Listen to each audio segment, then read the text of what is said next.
नमस्कार दोस्तों, this is the lecture number 3 of this polity series polity 365। ठीक है, we were covering this value added polity 365। ठीक है, तो हमने यहाँ तक पढ़ लिया था प्रोपोर्शनल रिप्रेजेंटेशन सिस्टम इलेक्शन के थ्रू। ठीक है, अब जो जो चीजें बताई जा रही है उसमें मैं जिस हिसाब से आपको बताऊंगा कि क्वेश्चंस कैसे बन सकते हैं यूपीएससी में, जैसे अभी तक आते रहे हैं, जितना हम लोगों ने दिया है, हमने लोगों ने जो एक्सपीरियंस किया है उस पर जरा फोकस रखना, अननेसेसरी चीजों पर ध्यान न लगाना। ठीक, पढ़ाएंगे तो हम सारा, लेकिन उस पर ध्यान रखना कि जहां पे कैच है। ठीक, next topic is parliamentary committees. हम लोग 2-3 लेक्चर में इसको खत्म कर देंगे। देखो, पार्लियामेंट्री कमिटीज क्या होती है, आपको मैं थोड़ा सा ब्रीफ कर दूं कि पार्लियामेंट में कमेटी कोई बन रही होगी। ठीक है, इनका काम क्या है, चलो एक नए पेज से समझा दो सर, बिल्कुल समझा देंगे, ऐसी क्या बात है, जिससे आपका पॉलिटी का भी रिवीजन हो जाए। ठीक, देखो ये हमारे पार्लियामेंट है। ठीक, यहाँ पे कुछ लोग आए हैं जैसे कि एमपीज होते हैं। अब क्या होता है कि कोई बिल पास हो रहा है, ठीक है, बिल पास हो रहा है कुछ भी, तो बिल पास करने के लिए या कुछ भी XYZ पार्लियामेंट में हो रहा है, ये लोकसभा है, ये राज्यसभा है, and this is the president. Do you know president is the integral part of parliament? Yes, you must know. ठीक है, कि ये भले ही पार्लियामेंट में बैठता नहीं है लेकिन ये इंटीग्रल पार्ट है। तो दिस इज इंडियन पार्लियामेंट, ये जो बोला जाता है ये पूरी पार्लियामेंट है। Parliament consists of president, Lok Sabha and Rajya Sabha in India. ठीक है, अब मान लो कोई भी पार्लियामेंट में, कोई लोकसभा में कुछ बिल पास हो रहा है, किसी भी डिस्कशन चल रहा है। ठीक, अब उसको क्या है कि ये जो जितने भी एमपीज बैठे हुए हैं इंडिया में, पता है बहुत सारे लोग तो अनपढ़ है ना। मान लो कैग है, कैग की रिपोर्ट्स भी पार्लियामेंट में आती हैं। कैग की रिपोर्ट फाइनेंशियल रिपोर्ट होंगी, बहुत थोड़ी टेक्निकल रिपोर्ट होगी। अब वो कैग की रिपोर्ट प्रेसिडेंट कॉजेस कि वो पार्लियामेंट में डिस्कस की जाए कि कैग ने क्या बोला है। अब ये लोग तो अनपढ़ लोग हैं, इनको बहुत ज्यादा तो अकल है नहीं, हो सकता है कोई 60+ है, 70+ है, इनको कुछ समझदारी तो है नहीं कि वो क्या बोलना चाह रहा है कैग की रिपोर्ट। तो इसीलिए कुछ लोगों को बैठाया जाता है। ठीक है, एक कमेटी बनाई जाती है पार्लियामेंट में कि भाई ऐसा है कि आप बताओ, उसको सिंप्लीफाई करके जो रिपोर्ट आ रही है इसको जरा सिंप्लीफाई करके ये जनता जो है, जनता नहीं, ये जो एमपीज हैं इनको समझाओ कि कैग की रिपोर्ट क्या बोलना चाह रही है। तो ये एक तरीके से क्या करते हैं, पोस्टमार्टम करते हैं। ठीक है, पोस्टमार्टम करते हैं कि कोई भी चीज जो पार्लियामेंट में समझ में ना आ रही उस पर फिर अपनी अपनी रिपोर्ट बनाते हैं। या कुछ और भी चीज जैसे कि कोई मान लो बिल है, बिल डिस्कस हो रहा है कि कोई एक टेक्निकल आदमी है, मान लो निर्मला सीतारमन है, फाइनेंस मिनिस्टर, उन्होंने तो आईएएस आईएफएस जितने लोगों हो ना, फॉरेन जो इकोनॉमिक सर्विस वाले लोगों से, उनसे सबसे तो एक अपना बिल बनवा दिया। ठीक है, मान लो जीएसटी का कोई कोई बिल बनवा दिया। अब वो डिस्कस कर रही है, पढ़ रहे हैं कि देखो ये होना चाहिए, वो होना चाहिए। अब ये जितने भी लोग, जनता, ये जो एमपीज बैठे हैं, इनको कुछ समझ में नहीं आ रहा है कि सर ये बोल क्या रही है टेक्निकल टर्म। तो उस बिल को समझाने के लिए वो पार्लियामेंट में स्क्रूटनी के लिए जाता है, पार्लियामेंट्री कमेटी में। वो देखता है उसमें क्या कमियां क्या है और क्या सिंपल लैंग्वेज में बोला जा सकता है, फिर वो रिपोर्ट बनाता है। फिर उस रिपोर्ट को पढ़ के यहाँ पे सुनाया जाता है इन हाउसेस में, जिससे कि बाकी के लोग समझ पाए। तो एक्चुअली देखा जाए तो पार्लियामेंट्री कमिटीज का काम है कुछ चीजों को सपोर्ट करना पार्लियामेंट में। ठीक है, तो मोटा मोटी आपको समझ में आ गया है ना। देखते हैं अब ये न्यूज में क्यों है, क्योंकि अभी देखो लोकसभा ने मोशन चलाया। मोशन का मतलब होता है कोई चीज पर डिस्कस करना। ठीक है, कि parliament PAC, public account committee और एस्टीमेट कमेटी बनानी है टू फॉर्म। ठीक, अब ये क्या है, ये क्या क्यों बनाते हैं, देखो हर साल क्या होता है, इनको गठित किया जाता है हर साल। जो लोकसभा या राज्यसभा जो भी है, पार्लियामेंट क्या करता है, इनका इलेक्शन करता है, नए मेंबर्स को भर्ती करता है। परमानेंट कमेटीज है, कुछ एडहॉक भी होती हैं। तो पार्लियामेंट कमेटी के बारे में पहले हम सुन लेते हैं होता क्या है। ये कमेटीज होती हैं कि इनको अपॉइंट किया जाता है या इलेक्ट किया जाता है बाय द हाउस, और नॉमिनेट किया जाता है स्पीकर। ठीक है, क्यों, क्योंकि उनसे काम करवाना है, मैं है ना, कमेटी बन रही है। कमेटी का मतलब होता है किसी पर्पस के लिए काम करवाना उनसे, है ना। तो it it presents its report to house और स्पीकर एंड सेक्रेटरीट। अब जो वही हाउस, जो उसका जो चेयरमैन वगैरह होगा, वही सब तो बनवाते हैं। तो वही है कि वो प्रेजेंट करते हैं फाइनली जो रिपोर्ट बनाई है वो स्पीकर या सेक्रेटेरिएट को। फिर वहां पे डिस्कशन होता है। ऑरिजिन इसका ब्रिटिश पार्लियामेंट से हुआ था। ठीक है, अब इसमें क्या होता है कि जो एमपीज होते हैं वही लोग मेंबर बनाए जाते हैं, बहुत सारे लोग। ठीक है, एमपीज बनाए जाते हैं इन इन नॉर्मल इंस्टेंसेस, कि जो एमपीज वगैरह होते हैं लोकसभा वगैरह के, उन्हीं से कुछ लोग निकाल के जो पढ़े लिखे होते हैं उनको कमेटी में इलेक्ट कर दिया जाता है। या इलेक्ट किया जाता है या नॉमिनेट किया जाता है, वो कमेटी बन गई। ठीक है, तो बस उनके पास पावर होती है कुछ भी बोलने की। कुछ भी बोलने की, कुछ भी पोस्टमार्टम करने की जो भी पार्लियामेंट में चला, तो एक तरीके से वो एमपीज की प्रिविलेज जैसा हो गया। तो वही है कि इनकी अथॉरिटी जो होती है वो ऐसा काम क्यों करे, पार्लियामेंट्री प्रिविलेज, ये जो पार्लियामेंट कमिटीज हैं ये सब छिड़खानी क्यों कर सकती हैं बिल्स वगैरह पे, क्योंकि इनके पास प्रिविलेज है, वो कुछ भी बोल सकते हैं। उनको कुछ गलत लग रहा है किसी बिल में तो वो बोल सकते हैं कि भाई इसमें ये गलत है, ठीक है। तो उस पर ऐसा कुछ नहीं है कि आप कंटेम्प्ट कर रहे हो, तो इसीलिए दे हैव द प्रिविलेजेस जो एमपीज को मिलती है, और जनरली एमपीज ही होते हैं पार्लियामेंट की कमिटीज में। तो आर्टिकल 105 जो बोलता है वो प्रिविलेज देता है एमपीज को, वहीं से पावर आती है इस पे जो पार्लियामेंटरी कमिटीज है, ठीक है। और आर्टिकल 118 बोलता है कि पार्लियामेंट को अथॉरिटी बनाने के लिए कि आप इन रूल्स बना के इन कमिटीज को रेगुलेट कर सकते हो, और कंडक्ट ऑफ बिजनेस जो होता है पार्लियामेंट का वो कर सकते हो, ठीक है। टाइप्स ऑफ पार्लियामेंट कमिटीज क्या होती है, दो टाइप की होती है, एक एडहॉक होती है और एक स्टैंडिंग होती है। एडहॉक का मतलब होती है कुछ स्पेसिफिक पर्पस के लिए उनको बनाया गया है, कुछ भी स्पेसिफिक पर्पस है उसके लिए उनका गठन किया गया है, कि जैसे कि फूड मैनेजमेंट ज्यादा करवाना है तो उसके लिए कुछ टाइम के लिए, 6 महीने के लिए, 1 साल के लिए बना दी कमेटी, वो खत्म, तो उस टाइम पीरियड के बाद, वो एक्सपायर के बाद वो उसका एग्जिस्टेंस खत्म। स्टैंडिंग कमेटी वो होती है जो स्टैंड करती रहती हैं, they are permanent in nature. जो अभी आप लक्ष्मीकांत वगैरह में पढ़ते हो, तो जैसे कि पब्लिक अकाउंट कमेटी हो गई, that is kind of financial committee, ठीक है। एस्टीमेट कमेटी हो गई, ये सब क्या है, परमानेंट कमेटी है। जैसे कि डीआरएससीज हो गई, डिपार्टमेंटली रिलेटेड स्टैंडिंग कमेटी, ठीक है। तो अब ये हर डिपार्टमेंट की अगर रिलेटेड होती है, आपका काम ये है कि ये कितनी होती है आपको याद होना चाहिए, लक्ष्मीकांत में आपने पढ़ा होगा, फिर भी मैं आपको रिकॉल करा रहा हूँ। ये 24 कमेटीज होती हैं जो डीआरएससीज होती हैं, दे आर परमानेंट, और उनमें हर कमेटी में 31 मेंबर्स होते हैं, ये याद रखना, ठीक है। कमेटीज ऑन सबऑर्डिनेट लेजिस्लेशन जैसे कि है, ये स्टैंडिंग कमेटी है, ठीक है। इस पे यूपीएससी में क्वेश्चन आज भी चुका है, यूपीएससी में क्वेश्चन ऐसा आया था कि कोई एक्ट बन जाता है, फिर उस पे क्या होता है कि उसको, वो तो एक स्केलेटन फॉर्म में बनता है, स्केलेटन फॉर्म में, फिर उसको धीरे धीरे उस पे बाई लॉज वगैरह छोटे मोटे चीजें बनाई जाती है, वो कौन करता है, वो एक कमोडिटी और कमेटी ऑन सबऑर्डिनेट लेजिस्लेशन करता है, ठीक है। सबऑर्डिनेट है वो लेजिस्लेशन बनाने में, ठीक है। अब कमेटीज कुछ न्यूज में रही है, जरा उनके बारे में सुन लेते हैं। पब्लिक अकाउंट कमेटी आपने बहुत पढ़ा होगा, सबसे इंपॉर्टेंट कमेटी है, 1921 में मॉन्टेग्यू चेम्सफोर्ड रिफॉर्म से आता है। यहाँ पे आपको एक एक्ट याद आना चाहिए 1919 में, ठीक है। एक एक्ट आया था, उसी को ही बोलते थे, उसी से जो रिफॉर्म्स आए थे, जो चार्टर एक्ट या जो भी था गवर्नमेंट ऑफ इंडिया एक्ट, उसी से जो रिफॉर्म्स हुए थे उसी को ही बोला जाता है मॉन्टेग्यू चेम्सफोर्ड रिफॉर्म, ठीक है। अगर आपको ये याद करने में इसके जो क्या क्या इसके प्रोविजंस थे, मुझे अभी भी याद होंगे, मैं 5 मिनट 2 मिनट में सारे प्रोविजन इसको याद करा देता हूँ, मैं बता दूंगा। तो अगर आपको वो भी ट्रिक देखनी तो एक अभी यूट्यूब पे इसी चैनल पे वीडियो बना होगा, सर्च करना कि उसमें लिखा होगा कि एक्ट्स, जो भी प्रीलिम्स के जितने भी एक्ट्स है ना, जो government of India, modern India के जितने भी एक्ट्स हैं, उनको सारे ट्रिक्स से बताया हुआ, रट लेना उसको जाके, ठीक है। कभी भी 2 नंबर वो गलत एग्जाम में नहीं होगा, ठीक है ना। कमिंग नेक्स्ट, इसमें 1921 में बनी थी Chelmsford reform public account committee. इसमें क्या होता है दोस्तों, 22 मेंबर होते हैं, ठीक है। 15 लोकसभा से और 7 राज्यसभा से। जनरली 2:1 का कंसेप्ट होता है, ठीक है। ये हो गया 1 और एक 2, लगभग ये 2 गुना राज्यसभा से लिए, लोकसभा से लिए जाते हैं। इसका फंक्शन क्या है, इसका वही है कि ऑडिट करता है कि जितना भी रेवेन्यू एंड एक्सपेंडिचर हो रहा है उनको ऑडिट करता है। और इस कमेटी को आपको पता होगा कौन सपोर्ट करता है, CAG. CAG is so called friend and philosopher of this public account committee. दोबारा ऐसे समझा दे रहा हूं कि जैसे कि ये पार्लियामेंट है, ठीक है, ये कैग है। कैग ने अपनी ऑडिट रिपोर्ट दी कि भाई कहाँ कहाँ पे खर्चा हो रहा है, सब कुछ हो रहा है, तो कैग ने एक रिपोर्ट बना दी। अब वो रिपोर्ट को पार्लियामेंट में डिस्कस किया जाएगा, ठीक है। ठीक, अब पार्लियामेंट वाले लोगों को क्या, ये कैग की रिपोर्ट समझ में नहीं आ रही, तो ये रिपोर्ट को समझाएगा कौन, ये पब्लिक अकाउंट कमेटी, ठीक है। ये इसका एक तरीके से पोस्टमार्टम करेगी कि भाई कैग ने क्या बोला, आप लोग समझ लो, देखो, ठीक है। तो ये पार्लियामेंट की कमेटी है ना, वो समझा रही है कि क्या क्या बोल रहा है, ठीक। तो ये काम है।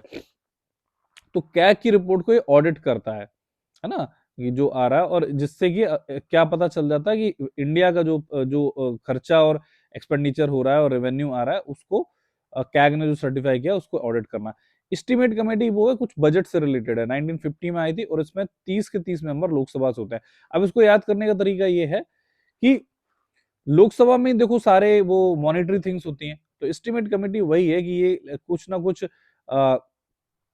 पैसे की बात करता है, कि ऑल्टरनेटिव पॉलिसीज वगैरह बताता है कैसे इफिशियंसी अच्छा खर्चा हो सके, अच्छा इफिशियंट खर्चा हो सके, तो this committee tells about that thing, ठीक है।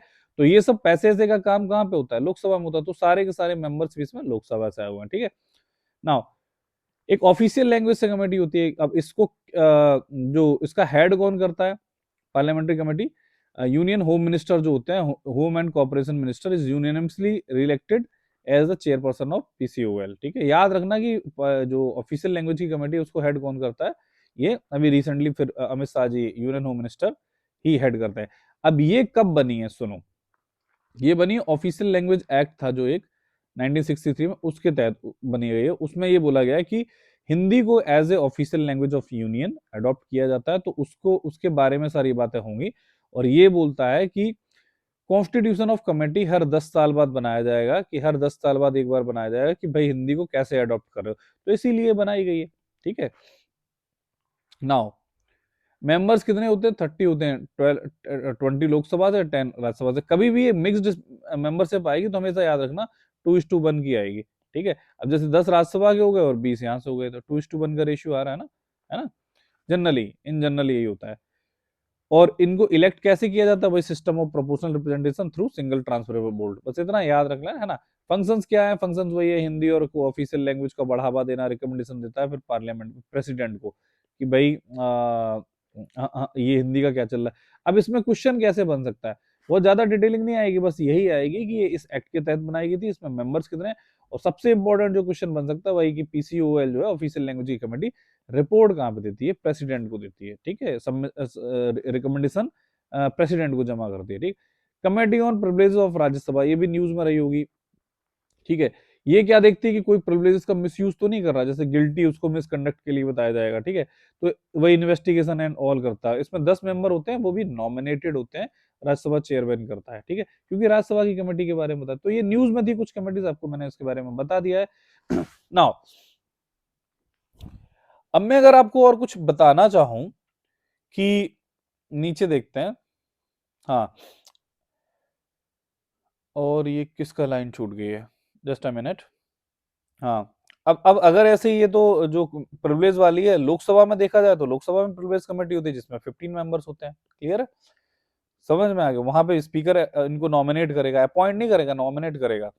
ठीक है, क्योंकि उसमें ये तो इलेक्ट होंगे या नॉमिनेट होंगे, चेयरमैन इज द अपॉइंट किया जाता है। अब ऐसे ही कुछ कैबिनेट कमेटी, अब कैबिनेट कमिटीज तो पार्लियामेंट्री कमिटीज में अंतर क्या है, देखो पार्लियामेंट्री कमिटीज का ना जिक्र या इनका स्टेटस कॉन्स्टिट्यूशनल से डिराइव होता है, कॉन्स्टिट्यूशन से। ठीक है, cabinet committees are not constitutional, they are not constitutional, ये पॉइंट आपको याद रखना है। Cabinet committees are not constitutional, they are actually extra constitutional. Extra constitutional means constitution से बाहर की चीजें हैं। क्लियर है, अब अगला क्वेश्चन क्या आ जाएगा, एक तो ये है, ये सुपर इंपॉर्टेंट थिंग है, जनरली लोग कंफ्यूज हो जाते हैं, cabinet committee are not the constitutional bodies, नहीं है, कोई जिक्र नहीं है उनका कॉन्स्टिट्यूशन में। अब करंट में दूसरा क्वेश्चन क्या है, कितनी है अभी करंट में, तो कैबिनेट कमिटीज 8 है अपने पास, there are 8 cabinet committees, correct. ठीक है, now the next point is, just a minute, okay, so the next point is, हाँ वो ये मेंशन नहीं है, कॉन्स्टिट्यूशन में मेंशन नहीं है। क्लियर है, however government of India transaction of business rules 1961 provides for their establishment, तो याद रखना है कि इनका एस्टेब्लिशमेंट ना कैसे बिजनेस हो, मतलब कि गवर्नमेंट ऑफ इंडिया का ट्रांजैक्शन ऑफ बिजनेस कैसे हो, ट्रांजैक्शन ऑफ बिजनेस का मतलब होता है सरकार का कैसे चलन हो। ठीक है, तो उसके लिए कुछ रूल्स बनाए गए, तो उससे उनको बनाएगा कि चलो हम कुछ कैबिनेट कमेटी बनाएंगे जो कि डेली बेसिस पे बड़े बड़े डिसीजन लेंगे। ठीक है, कौन कौन सी कैबिनेट कमेटीज है, 8 कैबिनेट कमेटीज हैं। ठीक है, और उनमें जनरली कैबिनेट मिनिस्टर्स होते हैं जनरल, लेकिन कभी कभी नॉन कैबिनेट मिनिस्टर को भी कुछ थोड़ी देर के लिए बुला लिया जाता है। अब ये आपको याद रखना है कि कैबिनेट कमिटीज कौन कौन सी होती है और उनको चेयर कौन करता है, दिस इज इंपॉर्टेंट, फालतू की चीजें नहीं पढ़ेंगे हम। ठीक है, तो इसको आपको पता है, एक तो सिक्योरिटी पे कमेटी होती है, जो मैं बताऊं उसको बस देख लेना। सिक्योरिटी पे देखो, पीएम साहब ही सिक्योरिटी का देखेंगे ना इंडिया में। अपॉइंटमेंट, बड़ी बड़ी चीजों को कौन करता है, कैबिनेट कमेटी ऑन अपॉइंटमेंट, वो भी पीएम करेंगे। पॉलिटिकल अफेयर, सही बात है, पॉलिटिक्स में जल्दी पीएम ही देखेंगे सरकार का। अकोमोडेशन की घर वर में कौन किसको, देखो अकोमोडेशन मीन्स क्या होता है, होम, तो इसको हेड कौन करेगा, होम मिनिस्टर, है ना। ऐसे इकोनॉमिक अफेयर्स में भी पीएम ही कुछ करेंगे, वही सरकारी बड़ी बड़ी योजना। ये थोड़ा इंपॉर्टेंट है, इसको थोड़ा कंफ्यूजन हो सकता है, cabinet committee on parliamentary affair. ठीक है, ये इसमें पहले कुछ और हुआ करता था, तब रिसेंटली 2 साल पहले 3 साल पहले चेंज हो गए टू डिफेंस मिनिस्टर। तो ये याद रखना कि पार्लियामेंट्री अफेयर, देखो पार्लियामेंट में क्या होता है, सरकार अपने आप को डिफेंड करती है ना, डिफेंड, तो डिफेंस मिनिस्टर ऐसे याद रख लो। ठीक है, investment and growth, cabinet committee on investment, PM. ठीक है, सारी पीएम पे अदर देन 2 और 3 कमेटी, और स्किल डेवलपमेंट में पीएम, तो देखो ये पीएम पीएम पीएम, ठीक है, पीएम पीएम पीएम, तो आपने क्या देखा कि दिस पीएम, तो 6 out of 8 cabinet committees 6 are headed by PM, ठीक है, और 2 जो होती हैं उनमें से एक होती है अकोमोडेशन वाली होम मिनिस्टर, और डिफेंस मिनिस्टर क्या करते हैं पार्लियामेंट्री अफेयर, ये याद रखना, ठीक है। तो 6+2 का कंसेप्ट समझो, 6 होता है पीएम का और 2 होता है अलग, उनमें एक होता है एचएम का और एक होता है defence minister, defence minister parliamentary affair, home minister accommodation. Clear है, याद हो गया, खड़े खड़े याद हो गया, चलो आगे बढ़ो। चलो, तो कैबिनेट कमेटी हमने पढ़ ली। सेक्रेटेरिएट ऑफ पार्लियामेंट क्या होता है, देखो सेक्रेटरी पार्लियामेंट्री अभी 75 ईयर्स है, तो इंपॉर्टेंट हो जाता है, पार्लियामेंट से क्वेश्चन यूपीएससी में प्रीलिम्स में आना ही है, तय मान लो, लिख के ले लो, ठीक है।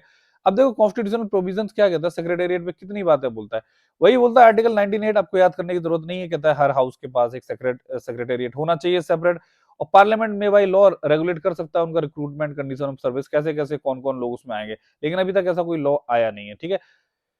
क्लियर है। ऐसी आर्टिकल 187 स्टेट लेजिस्लेचर के लिए सेक्रेटेरिएट बताता है। चलो ठीक है। चलो, स्टार्टिंग में तो उनका कुछ नाम था कि council of state secretariat, parliamentary secretariat, मतलब कि लोकसभा के लिए, लेकिन फाइनली उनका नाम 1954 में चेंज करके बोल दिया गया राज्यसभा सेक्रेटेरिएट और लोकसभा सेक्रेटेरिएट। बहुत खास चीजें नहीं है, चलते चलो। अब इनको कोई हेड कौन करता है, इनको हेड करता है हर हाउस, हर जो ऐसा सेक्रेटरी होता है उसको सेक्रेटरी जनरल।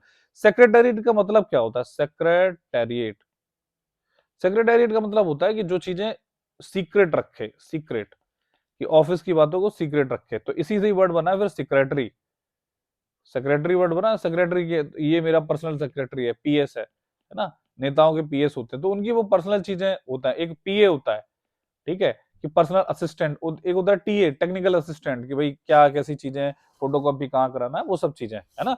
तो सेक्रेटरी वो चीजें होती हैं जो चीजों को सीक्रेट रखे, तो पार्लियामेंट में भी ऐसी सेक्रेटरी होती है कि पेन पेपर ये सब जो जरूरी कागजात वो सब बैलेंस करते हैं, ठीक है।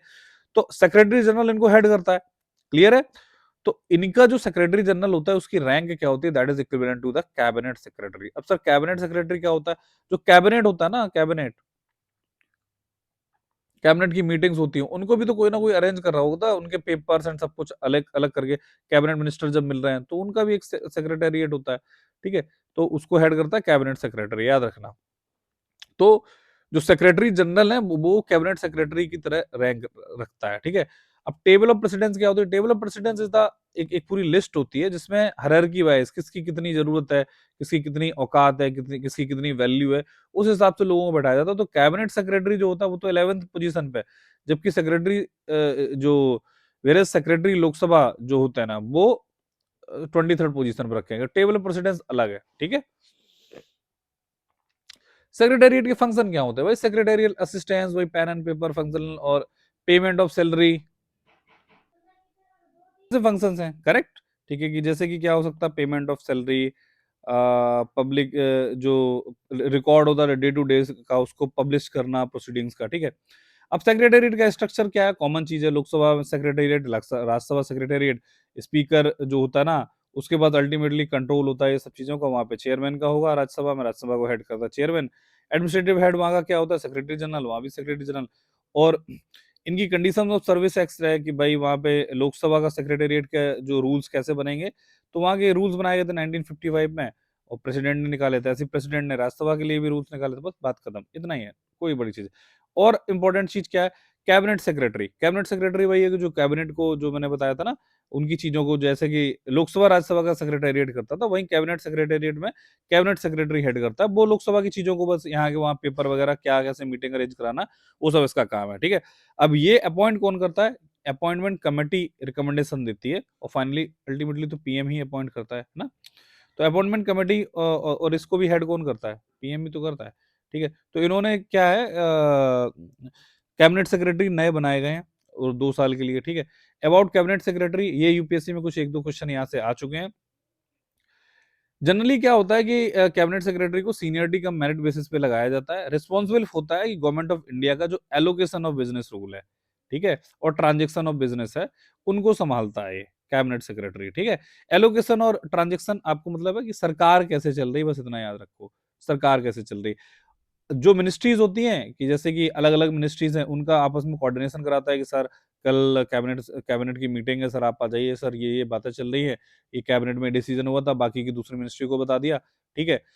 ये एक पॉइंट इंपॉर्टेंट है, ये यूपीएससी में पूछा गया है। कैबिनेट सेक्रेटरी होता है, ये एक्स ऑफिशियो होता है chairman of civil services board. ठीक है, ये याद रखना, ये इंपॉर्टेंट है कि सिविल सर्विसेज बोर्ड का जो एक्स ऑफिशियो का मतलब होता है कि खुद से ही अगर वो कैबिनेट सेक्रेटरी बन गया तो ऑटोमेटिकली वो बन जाएगा सिविल सर्विसेज बोर्ड का हेड, चेयरमैन। ठीक है, और इन पे कोई कैबिनेट सेक्रेटरी पे अथॉरिटी नहीं होती कि कोई वर्किंग डिपार्टमेंट की। ठीक है, ये बस बताता रहता है कि कोई भी डिपार्टमेंट को और भी सेक्रेटरीज उनको बताता है। He is considered as primus inter pares, मतलब कि ये फर्स्ट एमंग द इक्वल्स है। इसका मतलब यही होता है फर्स्ट एमंग द इक्वल्स, कि जो भी जितने भी सेक्रेटरी होते हैं उनमें ये पहले नंबर में माना जाता है। और भी यूनियन गवर्नमेंट के सेक्रेटरी हो सकता है, मिनिस्ट्री के अलग अलग, क्लियर है। तो first among the equals means सारे के सेक्रेटरी हैं, लेकिन एक कैबिनेट सेक्रेटरी को थोड़ा फर्स्ट पहले नंबर में मान लिया जाता है, तो प्राइमस इंटर पैरस माना जाता है। ठीक है, अब देखो अगला क्वेश्चन क्या है, अगला टॉपिक क्या है, प्रेसिडेंट्स एड्रेस टू पार्लियामेंट। देखो प्रेसिडेंट का एड्रेस होता है जब जब नई नई पार्लियामेंट गठित होती है, तब तब प्रेसिडेंट साहब अपना एड्रेस देने आते हैं। तो अभी 18th लोकसभा बनी है, तो सबसे पहले याद रखना ये रिसेंट की जो लोकसभा बनी है 18th लोकसभा बनी है ना। आर्टिकल 86 क्या कहता है, देखो ये कहता है कि जब भी पार्लियामेंट का कोई लोकसभा बनती है तो प्रेसिडेंट को एड्रेस करना पड़ता है। ठीक है, करना पड़ता है, लेकिन अभी कुछ चीजों में जहां पे ट्रैप है, कंफ्यूजन है, वो मैं आपको बताता हूँ। देखो article 86 allows president to address either house of the parliament और बोथ हाउस टुगेदर, लेकिन कभी भी ऐसा नहीं हुआ कि president has not so far address under this provision. तो इस प्रोविजन के अंदर ये प्रेसिडेंट ने कभी भी आके कि चलो आज हम लोग आप लोगों को एड्रेस कर रहे हैं, ऐसा कुछ नहीं किया। लेकिन आर्टिकल 87 जो बोलता है कि दो इंस्टेंस स्पेसिफिकली प्रोवाइड करता है कि वहां पे प्रेसिडेंट को वो करना ही है, जनरली करता है प्रेसिडेंट एड्रेस किसको, हाउसेस ऑफ द पार्लियामेंट। वो कब कब होते हैं ये जरूरी। आर्टिकल 86 ये बोलता है कि प्रेसिडेंट का जब मन करेगा जाके या लोकसभा को इकट्ठा बुला लिया या राज्यसभा को बिठा लिया या दोनों को इकट्ठा बुला के बोल दिया, तो ऐसा कभी प्रेसिडेंट ने किया नहीं है। लेकिन और दो इंस्टेंस और होते हैं जहां पे प्रेसिडेंट को करना होता है स्पेशली। वो क्या होता है, एड्रेस करना होता है स्पेशली हाउसेस को, पार्लियामेंट को, कब, जे इनको जॉइंट सेटिंग बैठा के असेंबल करके। एक तो होता है कि starting of the first session after each general election. ये इंपॉर्टेंट है, याद रखना, मैं रेड से हाईलाइट भी कर रहा हूं, ये इंपॉर्टेंट है। ठीक है, अभी मैं आपको क्वेश्चन बना के इस पे दिखाता हूं कि at beginning of first session after each general, जैसे कि जनरल इलेक्शन जैसे अभी अपने खत्म हुए, तो उसके बाद जैसे ही पार्लियामेंट का फर्स्ट सेशन होगा तो उसमें फिर वो दोनों लोगों को बैठा के, लोकसभा राज्यसभा को बैठा के उनको प्रेसिडेंट भाषण देगा। ठीक है, स्पीच देगा। ठीक है, एक तो ये केस होता है कि फर्स्ट सेशन जैसे ही होगा लोकसभा ये जनरल इलेक्शन के बाद, तब देना है। दूसरा केस क्या होता है कि जैसे ही कोई नया साल होगा उसका जो पहला सेशन होगा उस पे, eight beginning of first session of each year. ठीक है, ये रट लो, ये इंपॉर्टेंट है, ये आ सकता है। अब इस पे क्वेश्चन कैसे बनेगा, देखो मैं आपको ट्रोल करने का सोचता हूँ, अब जरा आप हमें आंसर बताओ। मैं बोल रहा हूँ according to constitution of India, जैसे ही according to constitution of India लिखा आपको एग्जाम में मिल जाएगा, तुरंत आप अपने कान खड़े कर लो कि भाई कुछ ना कुछ ट्रैप होता है यहाँ पे, जरा फोकस रखना। तो ये क्या बात सही हो रही है नहीं हो रही, देखते हैं तो, कि कॉन्स्टिट्यूशन में क्या ऐसा बोला गया। According to constitution of India, president addresses both the houses of parliament, ठीक है, on which of the following occasions. ठीक है, देखो पहला लिखा है कि at beginning of each session after every general election. ठीक है, at beginning of each session, ठीक है, आफ्टर एवरी जनरल इलेक्शन। दूसरा होता है at beginning of ending of the first session, at beginning and ending of the first session every year. ठीक है, अब जरा इससे मैच कराओ जाके जो मैंने आपको बोला। ठीक है, यहाँ पे एक मिनट रुक लो, यहाँ पे ये फर्स्ट लिखना था, सॉरी। ठीक है, जस्ट टाइम। ठीक है, तो eight beginning of first session after every general election, क्या ये बात सही है? हाँ सही है, क्योंकि ये देखो अभी हमने पढ़ा है। ठीक है, दूसरा लिखा है कि at beginning of first session, ये क्या लिखा था, ऑफ ईच ईयर। ठीक है, तो जैसे ही जो फर्स्ट सेशन होगा, शुरुआत होगा, ठीक है, एवरी ईयर का, क्या वहां हो सकता है? हाँ हो सकता है, लेकिन देखो यहाँ पे ट्रोल क्या है, क्या एंडिंग में भी करता है? तो देखो आप जल्दीबाजी में पढ़ोगे ना तो बोलोगे हाँ हाँ ईच ईयर एवरी ईयर का फर्स्ट सेशन होता था ना, हर साल का पहला सेशन होता वो, और जो जो पहला सेशन होता है जनरल इलेक्शन के बाद, ठीक है, तो हम कर देंगे। तो इसमें स्टेटमेंट केवल एक सही है, तो one only is the answer. ठीक है, समझ में आया? ऐसी चीजें आपको एग्जाम में याद रखनी कि वो ट्रोल कर सकता है। ठीक है, तो बहुत केयरफुली, पॉलिटी में तो क्वेश्चन गलत नहीं करना, पॉलिटी में क्वेश्चन गलत करने पे पाप लगता है। ठीक है, ऊपर वाला आपको माफ नहीं करेगा। तो ये क्वेश्चन ऐसे सिंपल से आ जाए ना, जल्दीबाजी में अटेम्प्ट नहीं करना है। ठीक है, चलो आगे बढ़ते हैं। नाउ हाँ, इसका पहले मैं आंसर हटा देता हूँ ये। ठीक है, ये मान लो अगर मैं आपको स्क्रीनशॉट भी देता हूँ, अभी पोस्ट करता हूँ, तो आपको ये पता होना चाहिए। चलो, क्लियर है। अब देखो और आगे की न्यूज क्या है। Originally article 87(1) required president to address both the houses of parliament at commencement of every session, कि हर हर जैसे ही कि हर कोई सेशन शुरुआत होगी उसमें, लेकिन ठीक है, लेकिन फिर उसको बाद में अमेंड कर दिया, क्योंकि वरना प्रेसिडेंट यही करता रहता, हर किसी को बार बार जाके हर बार कोई सेशन शुरू हो रहा है चलो बोलने जा रहे हैं, तो ये सब हटा दिया गया। Next topic is oath of members of parliament. ठीक है, तो ऑब्वियस सी बात है कि जब लोकसभा नई बनी है तो उसमें लोग ओथ लेने भी आएंगे। अब इसमें क्वेश्चन कैसे आ सकता है, देखो 99 में ओथ वगैरह ये सब याद नहीं रखनी है कि ओथ ऑफ एमपीज और एमपीज होती है, ठीक है, ऑफिस ऑफ एमपीज होती है। किसके सामने लेते हैं एमपीज, ये इंपॉर्टेंट है कि प्रेसिडेंट के साथ खड़े होकर बोलते हैं देखो अब मैं मेंबर ऑफ पार्लियामेंट बना हूं तो मैं बहुत अच्छे से काम करूंगा, दिस एंड दैट। क्या ओथ लेते हैं वो बहुत जरूरी नहीं है, वही सॉवरेनिटी एंड इंटीग्रिटी आपने लक्ष्मीकांत पढ़ा होगा। अब ये ओथ्स मेंशन्ड कहां है, दिस इज इंपॉर्टेंट। ये थर्ड शेड्यूल है, याद रखना, थर्ड शेड्यूल में मेंशन्ड है ओथ्स ऑफ दीज एमपीज। अब ये शेड्यूल से याद आया तो कितने शेड्यूल है आपको पता होना चाहिए कि कितने शेड्यूल है। ठीक है, 12 शेड्यूल्स है अपने इंडियन कॉन्स्टिट्यूशन में। नाउ एक क्वेश्चन, एक चीज और आ सकती है कि आर्टिकल 104 जो बोलता है वो पेनल्टी देता है कि अगर वो विदाउट ओथ कोई आदमी सिट करता है। ठीक है, article 104 provides the penalty for the members of parliament if he or she sits in the house without oath. जैसे कि आज आज आप इलेक्शन जीत गए हो और फिर आपको क्या बोला गया था कि चलो ठीक है सब लोगों को ओथ लेने एक दिन आना है, जैसे कंगना रनौत तो सब लोग जीते थे ना, प्रेसिडेंट साहब ने बोला कि चलो ओथ लो कि मैं शपथ लेता हूँ दिस एंड दैट। अब एक आदमी का चलो पेट खराब था, वो नहीं आया यहाँ पे, नहीं आया। ठीक है, तो फिर चलो ये ओथ खत्म हो गई, ये बंदा अपसेंट था, तो फिर सेशन शुरू हो गया। अब ये सेशन शुरू हो गया तो ये सुबह उठ के चला गया सीधे यहाँ पे बैठ गया जाके। ठीक है, इससे पूछा गया आपने ओथ ली है कि नहीं लिए, तो फिर अब इसको पनिशमेंट मिलेगा, तो पेनल्टी मिलेगा। आर्टिकल 104 बोलता है, 105 क्या बोलता है, अभी थोड़ी देर पहले हमने पढ़ा है, प्रिविलेजेस की बात करता है। देखो अभी कहीं ना कहीं तो होगा, आपको बताया था अभी आर्टिकल 105 पार्लियामेंट्री कमेटीज में होगा। ठीक है, तो आप देख लेना 105 क्या होता है। हाँ देखो ये लिखा है ना, article 105 provides the parliamentary committees होती है और उसमें प्रिविलेजेस की भी एक्चुअली बात होती है। तो 104 में पनिशमेंट है, तो 105 में प्रिविलेज की बात हो रही है, क्लियर है, तो याद रखना। ठीक है, तो ये तो हो गया आपका 104 से पेनल्टी मिलती है अगर आप बिना ओथ बैठ गए आगे। ठीक, अब एक्सेप्शन क्या है कि भाई एक कोई आदमी बैठ सकता है बिना ओथ लिए हुए, और वो इवन बिना इलेक्ट हुए भी बैठ सकता है अगर उसको नॉमिनेट करके मिनिस्टर बना। लेकिन आपको पार्लियामेंट में जो चैप्टर होगा लक्ष्मीकांत उसमें पढ़ा होगा, केवल ऐसा 6 मंथ्स तक हो सकता है कि कोई आदमी बिना ओथ लिए बिना इलेक्ट हुए पार्लियामेंट में बैठ सकता है, लेकिन उसको 6 महीने के अंदर अंदर एमपी बनना पड़ेगा। ये स्टार्टिंग में आपने पढ़ा होगा। ठीक है, और उसके पास अगर ऐसा वो बैठा है तो उसके पास कोई वोटिंग की पावर नहीं है, तो वोटिंग तभी होगी जब वो मेंबर ऑफ पार्लियामेंट बन जाएगा। क्लियर है। अब ओथ अगर लेनी है तो कोई भी जो 22 शेड्यूल लैंग्वेज है, ठीक है, 22 शेड्यूल लैंग्वेज या इंग्लिश में आप ले सकते हो कोई भी ओथ। अब ये शेड्यूल लैंग्वेज से क्या याद आया, 12 शेड्यूल है। ठीक है, तो किस शेड्यूल में लिखा है कि भाई शेड्यूल लैंग्वेज, ये 8 शेड्यूल में 22 शेड्यूल लैंग्वेज लिखी है। ठीक है, ऑफिशियल लैंग्वेज। ठीक है, चलो अब जरा अब शेड्यूल की बात आएगी तो शेड्यूल देख लो कौन कौन से और होते हैं। 12 शेड्यूल्स हैं कॉन्स्टिट्यूशन के, उनकी कोड वर्ड है टीयर्स ऑफ ओल्ड पीएम। ठीक है, तो ये देखो 12 शेड्यूल्स हैं, आपको मैं जल्दी से याद कराता हूँ। फर्स्ट शेड्यूल में टी फॉर टेरिटरी, तो इंडिया की टेरिटरी की बात होती है। ई मींस इमोल्यूट, दूसरे शेड्यूल में 1 2 3 4 5 लिख देता हूँ, 6 7 8 9 10 11 12। ठीक है, चलो ए में यूथ अफर्मेशन एंड ओथ, ये देखो थर्ड शेड्यूल में ओथ की बात आ गई तो अभी बताया था। फोर्थ है शेड्यूल जिसमें राज्यसभा में कितनी सीट्स होंगी किसी स्टेट्स की, वो लिखा हुआ। फिफ्थ शेड्यूल में शेड्यूल एरिया, आपको पता होंगे फिफ्थ शेड्यूल में शेड्यूल एरिया, याद रखना कि 10 शेड्यूल्स में 10 स्टेट्स के शेड्यूल एरिया है। उसकी ट्रिक आपको पता होगी कि महात्मा चना जोर गरम। ठीक है, ठीक है, छत्तीसगढ़ और ये सब आप उड़ीसा राजस्थान ये सब देख लेना, कुल मिला के 10 स्टेट्स हैं। ठीक है, आप इसके देख लेना कि 10 स्टेट निकलेंगे।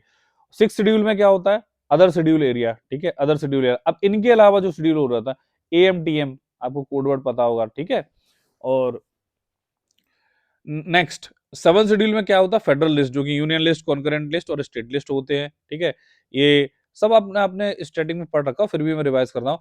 8 शेड्यूल में ऑफिशियल लैंग्वेज है, कितनी लैंग्वेज है, 22 है, आपको पता। क्लासिकल लैंग्वेज अलग होता है, ऑफिशियल लैंग्वेज अलग होता है, याद रखना। और ये 9th शेड्यूल में लैंड रिफॉर्म से बात होता है। 10th शेड्यूल में डी फॉर डिफेक्शन, आपको पता होगा 1985 में आया राम गया राम का कंसेप्ट आया था, है ना, तो आपको पता होना चाहिए कि 9th 10th शेड्यूल में डिफेक्शन, ये आपको टिप्स पे रहना चाहिए। 11th शेड्यूल में पंचायती राज है और 12th शेड्यूल में म्युनिसिपैलिटी। इनमें कितने सब्जेक्ट्स हैं, आप जरा फिर से मेरे को अगर रिकॉल करा सकते हो कमेंट्स में लिख के बताओ कि कितने सब्जेक्ट में, पंचायत में कितने सब्जेक्ट हो और म्युनिसिपैलिटीज में इस शेड्यूल में कितने सब्जेक्ट्स दिए गए हैं जिनपे पंचायत अपना जुरिस्डिक्शन दिखा सकता है, म्युनिसिपैलिटी जुरिस्डिक्शन दिखा सकता है, ठीक है। नाउ अब चलो नेक्स्ट टॉपिक पे आते हैं। अपना क्या नेक्स्ट टॉपिक है, अपना नेक्स्ट टॉपिक है कॉन्स्टिट्यूशन से रिलेटेड क्या क्या चीजें हैं। Citizenship is the next topic जिसमें हम पढ़ते हैं। अभी रिसेंटली हुआ क्या है कि सुप्रीम कोर्ट ने अपील किया validity of section 6 of citizenship act. तो 6 से बहुत न्यूज में रहा है, तो इसका मतलब क्या है भी थोड़ा समझते हैं। सबसे पहले हम सिटीजनशिप एक्ट 1955 के बारे में थोड़ा देख लेते हैं। इसमें देखो क्या होता है कि इसमें 5 वेज बताए गए हैं कि जिससे कि कोई इंडिया का सिटीजन बन सकता है। वो 5 वेज कौन कौन से हैं? बर्थ, डिसेंट, रजिस्ट्रेशन, नेचुरलाइजेशन और होता है टेरिटरी, ठीक है, इनकॉर्पोरेशन ऑफ टेरिटरी। मतलब कि किसी भी देश की हमने टेरिटरी कब्जा ली, मान लो कल को हमने पूरे पाकिस्तान को कब्जा कर लिया, तो उसके सिटीजन फिर हमारे सिटीजन हो जाएंगे ना, है ना। और ये तो सब आपको पता है। तो इसका कोडवर्ड याद रखना कि RNT, रविन्द्रनाथ टैगोर, बांग्लादेश वाले, ये याद रख लो, ठीक है। तो ये क्या है? Registration, naturalization, territory, birth, descent, कि इनसे क्या हो सकता है कि इंडिया की सिटीजनशिप किसी को भी मिल सकती है। ये याद रखना, इससे ये इंपॉर्टेंट है, कभी भी पूछा सकता है। अब इससे क्वेश्चन क्या आएगा? देखो क्वेश्चन मैं आपसे पूछता हूं, किसी से आप अपने फ्रेंड से पूछ के देखना, उसमें यही क्वेश्चन ऐसे आप बनाना कि according to constitution of India through which of the, मतलब कि कितने वेज हो सकते हैं जिससे इंडिया की सिटीजनशिप मिल सकती है। लिखना 1 2 3 4 5, यही लिखना। RNTBD, रविन्द्रनाथ टैगोर, बांग्लादेश वाले, इनके फुल फॉर्म। और ऑप्शन बनाना है ऐसे कि 1 2 3 4, बोलना कि only 2 ways, only 3 ways, only 4 ways और ऑल ऑफ द अबव, ठीक है। आंसर क्या होगा? कुछ भी नहीं होगा, क्योंकि कॉन्स्टिट्यूशन में बोला ही नहीं गया है भाई ऐसा। यहीं पे ट्रैप हो जाता है according to constitution of India. लोग यहाँ पे फंसे रहते हैं, ट्रैप तो यहाँ था, ठीक है। ये एक फॉर्मेट होता है कि सब्जेक्ट एंड प्रोवर्ब फॉर्मेट, ठीक है। प्रोवर्ब फॉर्मेट एक ट्रिक होती है, ठीक है। ट्रिक होती है कि सब्जेक्ट सही है, प्रोवर्ब गलत है, प्रोवर्ब सही है, सब्जेक्ट गलत है। तो ये कुछ मैं एक दिन आपको बताऊंगा कि एलिमिनेशन ट्रिक तो नहीं बोलूंगा, उनको स्मार्ट ट्रिक बोलूंगा, स्मार्ट ट्रिक्स, ठीक है, कि उससे क्वेश्चंस कैसे सही होते हैं। एक जब कभी लेक्चर लेंगे तब हम बताएंगे। तो इसमें क्या होगा? आंसर नन, क्योंकि अकॉर्डिंग टू कॉन्स्टिट्यूशन है ही नहीं, ये तो भाई एक्ट से बोला गया है, एक्ट से बोला गया है ना। चलो अगला देखो, सिटीजनशिप बारे में क्या है हमारे इंडिया में उस एक्ट के तहत। डुअल सिटीजनशिप का कंसेप्ट नहीं है, कि मतलब कि आप कोई दो देशों की सिटीजनशिप नहीं ले सकते हो, कि यूके के भी बने रहो, पाकिस्तान के बने रहो। लेकिन कुछ देशों में डुअल सिटीजनशिप है, जैसे कि यूएस में आपकी एक नेशनल सिटीजनशिप हो सकती है और पर्टिकुलर स्टेट के जहां के हो तब भी सिटीजनशिप हो सकती है। यूके में और एक पाकिस्तान में भी है, ठीक है। अब देखो क्या होता है कि ये बहुत ज्यादा इन एक्ट से कुछ क्वेश्चन नहीं आएंगे, जो आपको सिटीजनशिप टॉपिक से क्वेश्चन आ सकता है। Section 6A of citizenship act 1955 वो क्या बोलता है कि उसने क्या किया था कि जो सेक्शन 6A में है उसमें देखो कुछ असम से रिलेटेड जो सिटीजनशिप की बातें हुई थी वो हुई थी। ये कब हुआ था? It is a special provision added through citizenship amendment act 1985। ये एक्ट जो 1955 का है उसमें कुछ अमेंडमेंट हुआ था, उसमें उससे करके 6A नाम ही लिख रहा है, सेक्शन 6 रहा हुआ और 6A और ऐड कर दिया गया, तो उसमें कुछ बोला गया है असम से सिटीजनशिप से रिलेटेड। तो उसमें क्या हुआ है कि एक उस टाइम पे एक असम अकॉर्ड हुआ था 1985 में राजीव गांधी जी के टाइम पे, कि एक मेमोरेंडम साइन हुआ था, MOU साइन हुआ था कि central government, leaders of Assam, ठीक है, और लीडर्स ऑफ असम और सेंट्रल गवर्नमेंट के बीच में, तो उस एग्रीमेंट को बोला गया असम अकॉर्ड। और उसमें यह बोला गया कि भैया जो ईस्ट पाकिस्तान है, जो कि अब बांग्लादेश बोला जाता है, ठीक है, तो उसको क्या बोला गया कि वहां से जितने लोग इंडिया में आए हैं, अगर वो जनवरी 1 1966 से 24 मार्च 1971 तक आ गए हैं तो उनको हम सिटीजनशिप माने जाएंगे, ठीक है। अदरवाइज उनको फॉरेनर डिक्लेयर कर दिया जाएगा, ठीक है। समझ में आ रहा है? और वही सिटीजनशिप अमेंडमेंट एक्ट कुछ और आया है 1955 में, एक बार अमेंडमेंट एक्ट और हुआ है 2019 में, ठीक है।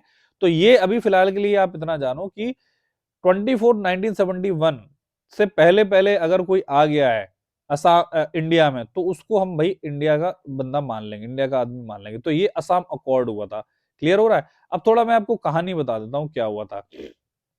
देखो ये आपको दिख रहा है, ये असम है, ग्रीन ग्रीन, और ये बांग्लादेश है। हुआ ये था कि जब बांग्लादेश बना, तो बांग्लादेश बना, ठीक है, 1971 के आसपास होगा, तो वहां से जनता यहाँ पे आने लगी, असम में घुसने लगी, ठीक है। अब असम के लोकल्स होंगे, अब उनकी नौकरीज खाने लगे जो लोकल्स है ना, अब वहां पे लोग आके रहने लगे, तो बहुत सारे लोग नौकरियां लोकल की खाने लगे, तो उनको दिक्कत हुई, तो लड़ाइयां हुई, ठीक है, देसी भाषा में समझते हैं, लड़ाइयां हुई, वायलेंस हुआ, तो डिसाइड हुआ कि भाई इनको भगाया जाए।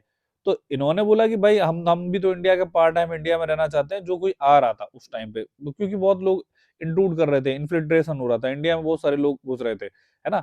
तो अब उसको, तो भाई सुप्रीम कोर्ट ने बाद में क्या कहते हैं कि जो लोकल के लोग थे और सेंट्रल गवर्नमेंट ने मिलके एक डिसीजन लिया कि एक असम अकॉर्ड, कि भाई जो 24 मार्च जो भी 1971 है, ये डेडलाइन बनाई कि इससे पहले पहले जो आ गया है, ठीक है, उनको ही माना जाएगा, क्योंकि फिर तो बंटवारा हो गया था ना, बांग्लादेश अलग बन गया था, ठीक है। तो बोला गया कि उनको हम मान लेंगे, उसके बाद जो आएगा उसको फॉरेनर बोला जाएगा, ठीक है। तो इसीलिए इस आर्टिकल 61(6)(a) ऐड किया गया सिटीजनशिप एक्ट 1955 में, ठीक है। और यही प्राइमरी एक्ट है, इसमें ये एक्ट किया गया आर्टिकल सेक्शन 6(a), और उसमें ये डेट डिसाइड कर दी गई, ठीक है। अब बहुत सारे लोग थे वहां के एनजीओ कि भाई अरे यार बाहर के लोगों को दिक्कत हो रही है, ये बेचारे उनके भी बच्चे हैं, परेशान हो रहे हैं, ये लोग कुछ अपोज करने लगा, अरे 6(a) को हटाओ हटाओ। तो तब से वो टसल चली रही है, ठीक है, टसल चल रही है। फिर क्या होता है, फिर एनआरसी बनता है, नेशनल जो रजिस्टर फॉर सिटीजन, ये सब बहुत सारी चीजें बनती रहती हैं, लेकिन बेसिक मुद्दा जो था मैंने आपको बता दिया है, ठीक है, समझ में आ गया, ठीक है। अब देखो कौन डिक्लेयर करेगा, डिक्लेयर कौन करेगा कि भाई ऐसा है कि भाई कौन आदमी बाहर से आया, क्या आया। तो उसके लिए इस एक्ट के तहत जो कि फॉरेनर, एक कुछ ट्रिब्यूनल बनाए जाते हैं, ट्रिब्यूनल का मतलब होता है क्वाजी जुडिशियल बॉडी, कोई कोर्ट नहीं होता है, ठीक है।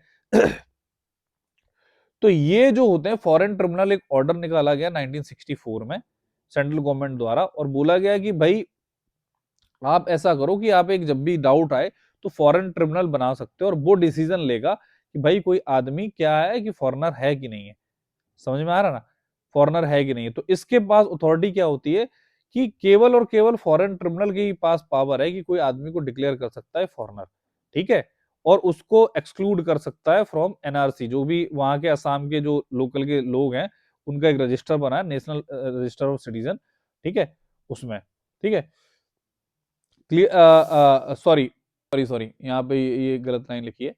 हाँ, मैं ये बोल रहा हूँ कि जो ये अथॉरिटी है इसके पास फॉरेन ट्रिब्यूनल पे, ठीक है, उसके पास अथॉरिटी है कि वो किसी भी आदमी को डिक्लेयर कर सकता है कि वो असामीज नहीं है और वो इंडिया का सिटीजन नहीं है, ठीक है। और ऐसे ही एक अलग चीज बनती है एनआरसी, एनआरसी मतलब एक रजिस्टर बनाया जा रहा था, वो एक नॉर्मल चीज है, अलग चीज है, ठीक है, वो इससे लेना देना उसका नहीं है। अगर उसमें आपका नाम नहीं है, कुछ दस्तावेज नहीं है, तो अगर उसमें आपका नाम नहीं आ रहा, तो दैट डज नॉट मीन कि आप ऑटोमेटिकली वहां से फॉरेनर डिक्लेयर हो जाओगे, नहीं। जब तक ये फॉरेन ट्रिब्यूनल आपको डिक्लेयर नहीं करेगा तब तक नहीं होता, कुछ भी होता रहे, ऐसे रजिस्टर्स कितने भी बनते रहे असम के, तो तब तक आप डिक्लेयर नहीं माने जाओगे फॉरेनर, जब तक ये फॉरेन ट्रिब्यूनल नहीं बोला जाएगा, ठीक है। और इसके पास पावर होती है सिविल कोर्ट की, नॉर्मल सी है, क्योंकि सिविल कोर्ट के रिलेटेड चीजें हैं। अब अगला टॉपिक है सिटीजनशिप अमेंडमेंट रूल्स 2024, ये कब आए हैं, क्योंकि जो हमने अमेंडमेंट एक्ट लाए थे सीएए 2019 में, ठीक है, तो उसी के लिए हमने अब रूल्स बनाए हैं कि अब उसको डिटेल में अब रूल्स को जारी किया है, ठीक है। चलो चलो, अब ये पुराने जो रूल्स है सिटीजनशिप रूल्स 2009, तो मिनिस्ट्री ऑफ होम अफेयर्स इसको डील करती है, उन्होंने अमेंड कर दिए, और जो 2019 में एक्ट बना था उसके तहत अब हमारे नए रूल्स 24 में जारी कर दिए, ठीक है। हाइलाइट्स क्या है, एलिजिबिलिटी देखो वही नॉर्मल सी चीजें जो एक्ट में बोली गई थी। इसमें बोला गया कि रजिस्ट्रेशन और नेचुरलाइजेशन से कोई भी इंडिया का सिटीजन बन सकता है, ठीक है। To apply for citizenship by registration और नेचुरलाइजेशन वन मस्ट बी, एक तो इंडियन ओरिजिन का होना चाहिए, और ये तो फिर married to an Indian citizen होना चाहिए, या a minor child of Indian citizen होना चाहिए, या उसके पिताजी जो, या माताजी पिताजी पेरेंट्स वो Indian citizen as a register होना चाहिए, या either of his parents was a citizen of independent India, registered होना चाहिए उस आदमी को ओसीआई, ठीक है, कार्ड होल्डर। ये डिटेलिंग बहुत ज्यादा नहीं पढ़नी है, नहीं पढ़नी है, अननेसरी इन सब चीजों पे दिमाग ना लगाना, आप कंसेप्चुअल चीजों पे जाना, वही एग्जाम में आएगा, ठीक है। अब इन्होंने बोला कि और क्या क्या क्वालिफिकेशन होती है कि अगर आपको नेचुरलाइजेशन से बनना है, नेचुरलाइजेशन से बनना है, ठीक है। तो देखो, अब नेचुरलाइजेशन से बनना है तो उसके पास देखो आपको कुछ एफिडेविट वगैरह देना होगा कि आपका कैरेक्टर अच्छा है, ठीक है, और आपको एडुकेट नॉलेज होनी चाहिए जो 8th शेड्यूल में 22 लैंग्वेज है। ये सब कंडीशन ऐसे नॉर्मल लिखे, आपको रट्टा नहीं मारनी है, आप ये रटने ना चले जाना। देखो मैं फिर से आपसे बोल रहा हूँ, करंट अफेयर में अपना दायरा बढ़ाना, करंट अफेयर में केवल यहाँ तक सीमित नहीं रहना, करंट अफेयर को आपको इतना दायरा बढ़ाना है, ठीक है, और उनको इतने इतने डीप तक जाओ, बहुत ज्यादा डीप नहीं, सरफेस नॉलेज लो, रादर देन इनको आप रिसर्च करने लगो छोटे से टॉपिक को। अब जैसे इस टॉपिक पर अननेसेसरी रिसर्च नहीं करना है आपको, मैं बता दे रहा हूँ, बेटर है इसका टाइम बचा के आप और कहीं पे जाओ और मल्टीपल रिसोर्सेज कवर करो। जैसे कि अगर आप चाहो तो XIS पे आप देख सकते हो, आप टेलीग्राम चैनल पे जाना, एक फास्ट ट्रैक मॉड्यूल है, फास्ट ट्रैक मॉड्यूल है, ठीक है, this is not an advertisement, मैं आपको बता रहा हूँ, फास्ट ट्रैक मॉड्यूल है, उसमें कम से कम 10 से 12 resources, the Hindu, PIB with proof, ठीक है, ये विजन, ये PTBT की सारी न्यूज उसमें होगी, विजन और इनसाइट्स, ठीक है, दृष्टि, PIB, और जहां से इन्वायरमेंट के क्वेश्चन आते हैं, डाउन टू अर्थ, और क्या क्या है, एक मैगजीन आती है द साइंटिस्ट, उसका कंटेंट, और जितने भी रिसोर्सेस हैं, ठीक है, वो सब कवर किए होंगे विद प्रूफ, ठीक है, इंडियन एक्सप्रेस, ये सब कवर किए, उनकी सारी न्यूज उसमें कंपाइल्ड है। और एक कोर्स है फास्ट ट्रैक मॉड्यूल, सर्च करना, आप XIS के वेबसाइट पे भी विजिट कर सकते हो, www.xias.in, ठीक है, www.xis.in, यहाँ पे आपको मिल जाएगा, वरना टेलीग्राम के चैनल पे आप देख लेना, ठीक है। तो वो मैं रिकमेंड करता हूँ, अगर आपको, आप एफर्ड कर सकते हो, कुछ नॉमिनल प्राइस होगा, उसमें 1.5 ईयर्स का हम पूरा करंट अफेयर करा रहे हैं, ठीक है, और वो बेहतरीन कोर्स है, उसमें मैं ही प्राउडली बोल रहा हूँ, वो बेहतरीन कोर्स है, ठीक है, अभी नया नया लॉन्च हुआ है, बस जस्ट बिकॉज उसको हम प्रमोट ज्यादा नहीं कर पाए, ठीक है। चलो मुद्दे पे आते हैं। हाँ, तो मेरा कहने का मतलब कि नंबर ऑफ टॉपिक्स बढ़ाना, ठीक है, एक मंथ में केवल ऐसा ये इन पे रिसर्च ना करना है, ऐसे क्वेश्चन एग्जाम में नहीं आएगा कि पीटी पीटी पीटी देख लेना, बहुत ज्यादा चीजें अननेसेसरी पीटी पे ही नहीं लगे रहना, ठीक है, आप और कहीं से भी, लेकिन नंबर ऑफ अपने टॉपिक्स बढ़ाओ, वो करंट अफेयर की ट्रिक यही होती है। चलो, अब और क्या क्या इस रूल्स के हाईलाइट है कि भैया आपको एक थोड़ा सा नॉलेज आनी चाहिए, है ना। अब नेशनलिटी का proof of nationality, applicants now provide 20 different documents, आप बहुत सारे दे सकते हो, सेंसस स्लिप, आधार कार्ड, आप बहुत सारी चीजें प्रोवाइड करा सकते हो। अगर आपको सिटीजनशिप चाहिए, आपको रिनाउंस करना पड़ेगा कि दूसरे, अगर सिटीजनशिप दूसरे देश की है, आपको रिनाउंस करना पड़ेगा अगर आपको इंडियन सिटीजनशिप चाहिए, ठीक है। और बहुत सारी नॉर्मल सी चीजें हैं कि डिस्ट्रिक्ट लेवल की कमेटी बनाई जाएगी, उससे बहुत सारी चीजें आपकी वेरीफाई इलेक्ट्रॉनिक फॉर्म में हो सकती है, दैट्स अ नॉर्मल थिंग। चलो, अब ये CAA 2019 आया था, आपने भी बहुत सारी चीजें सुनी होंगी, इसमें 4 कंडीशंस थी कि कौन कौन इलीगल माइग्रेंट नहीं होगा जिसको फॉरेन डिक्लेयर करा जाएगा। अगर कोई बाहर के देश में हिंदू, सिख और ये रिलीजन है अदर देन इस्लाम, मुस्लिम, ठीक है, वो अगर हैं और इन देशों से, अफगानिस्तान, बांग्लादेश और पाकिस्तान, वो दिसंबर 31 2014 से अगर इलीगली भी इंडिया में एंटर हुए हैं, तो उनको हम सिटीजनशिप दे देंगे, ठीक है, provided they are not in certain tribal areas, जैसे कि असम, दिस जो कि 6th शेड्यूल में है, ठीक है। AMTM मैंने अभी थोड़ी देर पहले बताया था, असम, मेघालय, मिजोरम, त्रिपुरा, ठीक है, ये 6th शेड्यूल के एरिया, याद रखा। 5th शेड्यूल के 10 एरिया होते हैं, 10 स्टेट से एरिया होते हैं, 6th शेड्यूल में 4 स्टेट से एरिया होते हैं, ठीक है, AMTM, यहाँ पे मणिपुर नहीं है, ठीक है, याद रखना। और यहाँ पे आपको नहीं रहने चाहिए सर्टेन ट्राइबल एरियाज में, यहाँ पे अगर आप रहोगे तो जरूरी नहीं है कि हम आपको सिटीजनशिप देंगे। और जहां पे इनर लाइन परमिट चलता है, जैसे कि अरुणाचल प्रदेश, मिजोरम और नागालैंड, अब साहब इनर लाइन परमिट क्या होता है बताते हैं, ठीक है, मतलब कि ये भी थोड़ा रिस्ट्रिक्टेड टाइप के एरियाज होते हैं, तो यहाँ पे भी अगर आप रहना चाहते हो तो आपको सिटीजनशिप नहीं मिलेगा, और आप कहीं भी इलीगली माइग्रेट हुआ हो, ठीक है, तो आपको माना जा सकता है। नेचुरलाइजेशन पीरियड जो होता था कि भाई अब इतने टाइम में नेचुरली अगर आप रह रहे हो तो बन जाओगे, तो उसको 11 साल से 5 साल कर दिया गया था एवब कैटेगरी ऑफ माइग्रेंट के लिए। OCI जो होते हैं ना, OCI, ठीक है, act provides that central government may cancel OCI registration on 5 ground.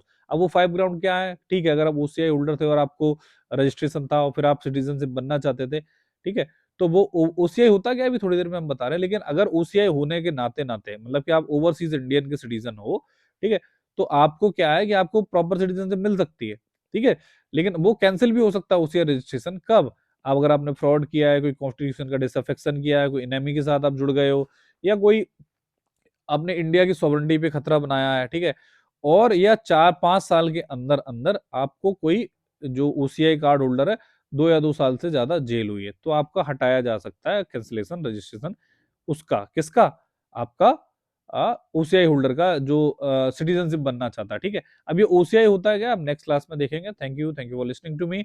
अगर आपको लगता है कि और काम की चीजें हैं तो आपको टेलीग्राम पे XIS सर्च करिए और इस चैनल को सब्सक्राइब करिए, बिकॉज फिर हम और अच्छी अच्छी चीजें थोड़े थोड़े दिनों में लाएंगे जो आपके लिए यूजफुल हो जाएंगी, ठीक है।